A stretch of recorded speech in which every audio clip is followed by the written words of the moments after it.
देखिए आज हम पढ़ेंगे आर्टिकल 126 से लेकर 130 तक। ठीक है, आर्टिकल 126 क्या कहता है कि appointment of acting chief justice of India.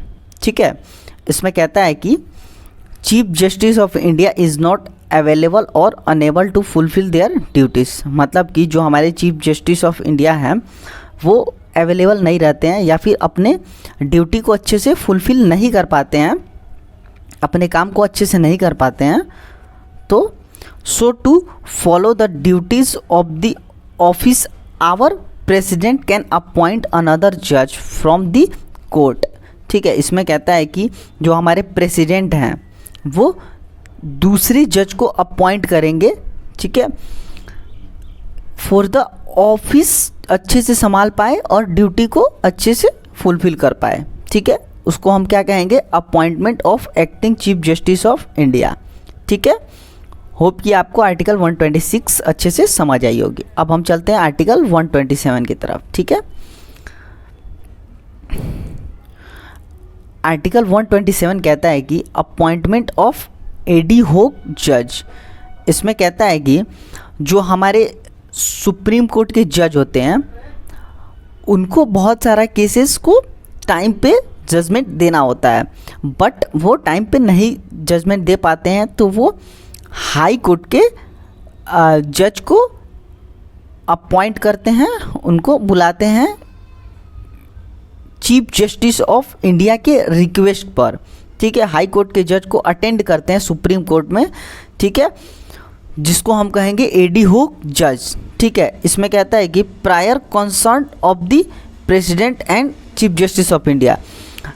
हमें सबसे पहले प्रेसिडेंट का अपॉइंट चाहिए। ठीक है, उसके बाद से चीफ जस्टिस ऑफ इंडिया का कंसर्न होना चाहिए कि हाँ वो जो हाई कोर्ट के जज हैं वो सुप्रीम कोर्ट में अटेंड कर सकते हैं, केसेस को हैंडल कर सकते हैं। ठीक है, और जो वो जज आएंगे हाई कोर्ट के उनका भी कंसर्न होना चाहिए। ठीक है, ये जो एडी होक जज होते हैं इनका ड्यूरेशन 2 से 3 साल का ही होता है। ठीक है, अब हम चलते हैं आर्टिकल 128 की तरफ।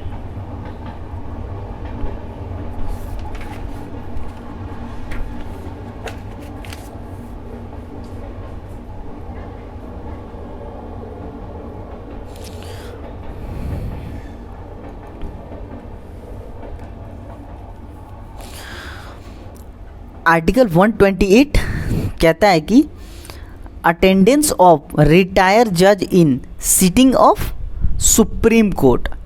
मतलब कि ये भी आर्टिकल 127 से रिलेट करता है।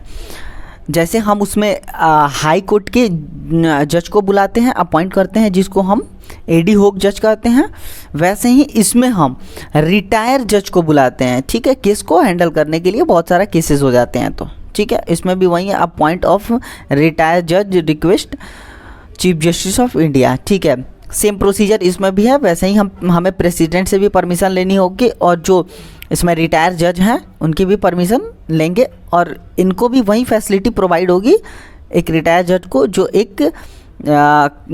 कि कार्यकाल में जो कि जज होंगे उनके तरह सेम। ठीक है, अब हम चलते हैं आर्टिकल 129 में।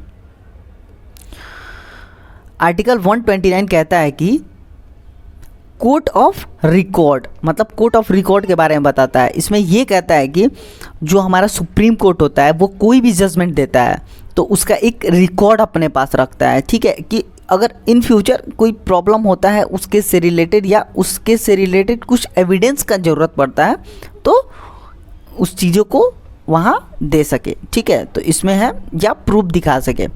Judgement of the supreme Court shall have automatic evidentiary value.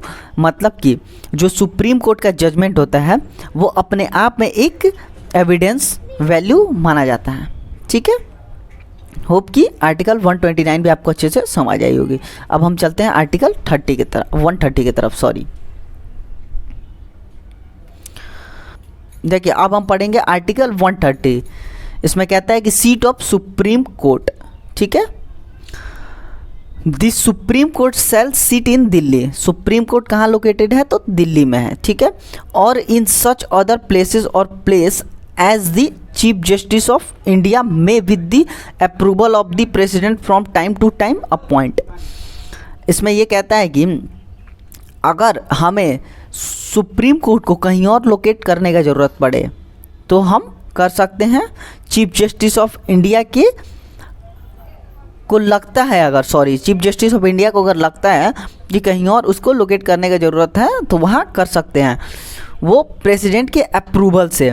मतलब कि जैसे अगर किसी स्टेट में लगता है कि हाँ ज़्यादा यहाँ जस्टिस की ज़रूरत है तो वहाँ टाइम टू टाइम हम चेंज भी कर सकते हैं। ऐसा नहीं है कि फिक्स है कि हाँ यहाँ रहेगा तो यहीं है, कि दिल्ली में है तो दिल्ली में ही रहेगा, ऐसा कुछ नहीं है।